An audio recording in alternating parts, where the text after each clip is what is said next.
Dito tayo dito ngayon guys sa Parsilog. Dito siya located malapit sa amin.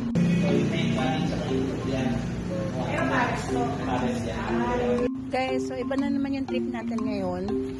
Kasi nag-crave ako ng something sweet. May ulam sa bahay, paksiw. Pero hindi naman dahil sa hindi ako kumakain ng paksiw. Kumakain naman ako ng paksiw. Pero wala lang talaga ako sa mood ngayon. Paborito ko yung paksiw na galunggong, pero hindi ko siya trip kumain ngayon, kaya bumili ako sa iba. Tatry ko ngayon dun sa Parsilog. Tatry ko yung kanilang pares. So, may naisip na lang akong gagawin. Since meron ng paksiw dun sa bahay na galunggong at wala akong trip kainin siya as paksiw na galunggong, bumili na lang ako ng kamatis.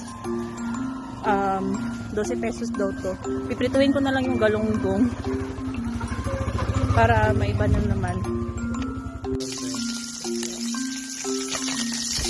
Tirado. I-upload ko sa ito na ang aming paksiw. May kamatis, and sibuyas. And ito. Yan.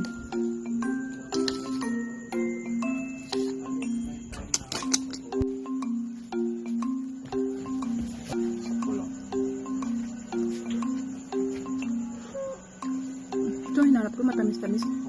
Puro laman. Dagdagan mo. Dagdagan mo. Saan na dito? Yun sa mga kabil nila Dito? yung lang, Parsilog. I-rate mo siya lang. Balan. Ako i-rate ko siya base sa mga natikman kong pares dito. 11 out of 10. Mundo ng isa. Tingin nyo naman taba. Midnight snack na naman to guys.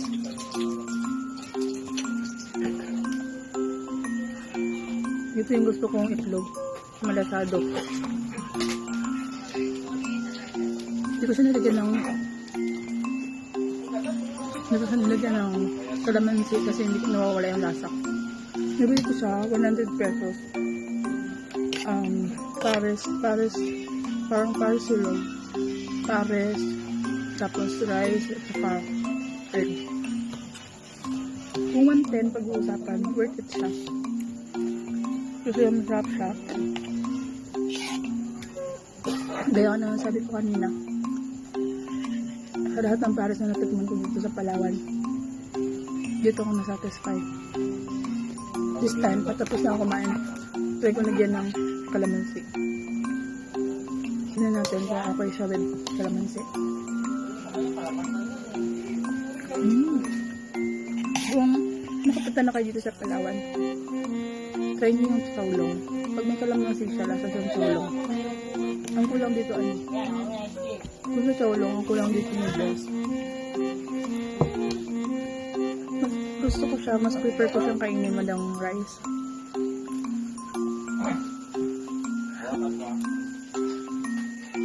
So ito kalalaki yung kanyang size, bite size, lambot.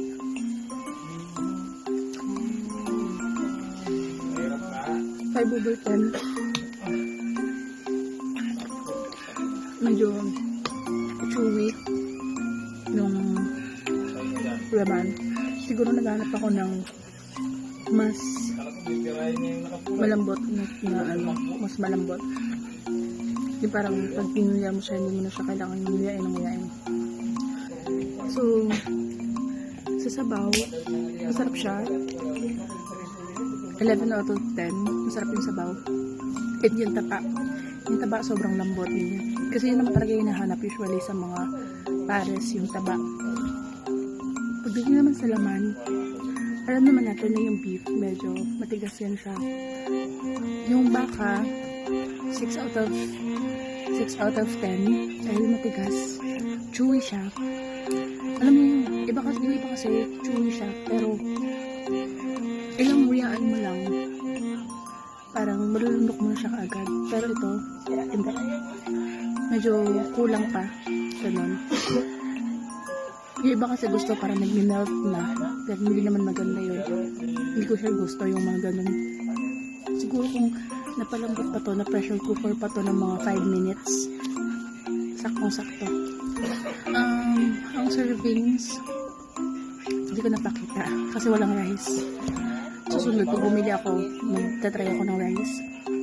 So, 110 na binayaran ko. So far, satisfy ako sa cravings. Satisfy ako sa lasa. Siguro yung meron lang foul sa akin is yung karne. Yung medyo matigas. So, ayun. All in all, craving satisfied pa din tayo. So, bye-bye niyo ako sa mga next na cravings natin. Bye!